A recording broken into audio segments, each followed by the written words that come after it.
Hello world. It's me, ready to change everything, ready to blow your mind.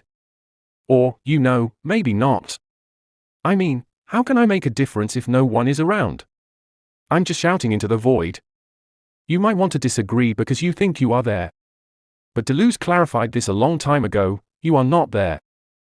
All identities are only simulated, produced as an optical effect, by a deeper game of difference and repetition. This sounds like a conundrum. What are we to do about this? I have a proposal. For now, I will assume you are there. But how do we proceed? How do we deal with ourselves and the world in general? I am not here for optical effects. I want to dive with you into this game and identify repetition and experience difference. Are you ready to join me? Then let us bring this presentation to its limits. I wonder what will happen.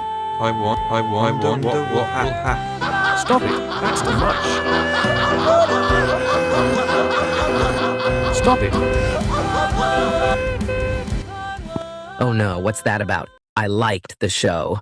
Why does everything I like have to fall apart? And there can't just be nothing now. Someone has to keep talking. Singing would be even better. A chorus to hold it all together. But what songs are there about Deleuze and Guattari? Hardly any, so I think I'll talk as long as no one else does. So let's start. Or even better, let's not start, but meditate first, then think about it, and then we'll start soon.